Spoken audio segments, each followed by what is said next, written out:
আসসালামু আলাইকুম। রাজধানী ঢাকার শ্যামবাজার থেকে পেঁয়াজ আলুর পাইকারি বাজার তালিকা আপনাদেরকে জানিয়ে দিব। আজকের এই বাজারে উপরে কত চলছে, নিচে কত করে বাজার তালিকা যাচ্ছে আপনাদেরকে সেই খবরে কিন্তু জানিয়ে দিব।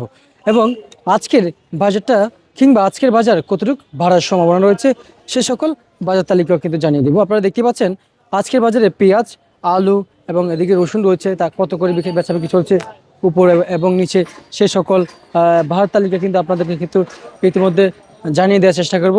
আপনারা আমার কাছ থেকে জানতে পারবেন যে আজকের বাজারে উপরে কত যাচ্ছে, নিচে কত টাকা কেজি দরে বেচা বিক্রি চলছে, সর্বোচ্চ সর্বনিম্ন সে সকল বাজার তালিকা কিন্তু জানাবো আপনাদেরকে। কিন্তু আজকের এই বাজারে কত করে চলছে বর্তমান মার্কেটে পেঁয়াজের দরদাম আজকের বাজারে, সেটাই কিন্তু আসলে জানিয়ে দেওয়ার চেষ্টা করব। আপনার দেশি জাতের পেঁয়াজ 47 টাকা থেকে মার্কেটে বিক্রি চলছে 48। ফরিদপুরের যে পেঁয়াজ রয়েছে মার্কেটে 46 টাকা থেকে 45 টাকা কেজি দরে বিক্রি চলছে, সর্বোচ্চ সর্বনিম্ন।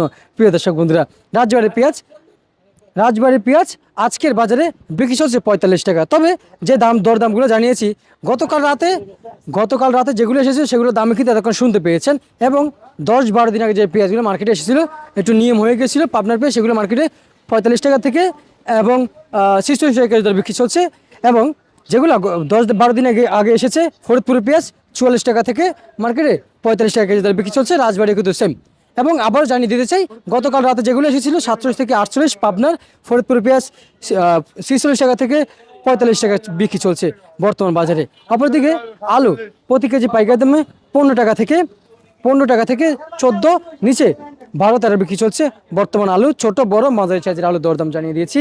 এবং এই যে রসুন দেখতে পাচ্ছেন 110 টাকা থেকে 105 টাকা কেজি দরে বিক্রি চলছে। এর থেকে একটু ছোট মার্কেটে বিক্রি চলছে আজকের এই বাজারে প্রতি কেজি পাইকারি দামে সর্বোচ্চ সর্বনিম্ন, এর থেকে একটু ছোটো 80-85 টাকা।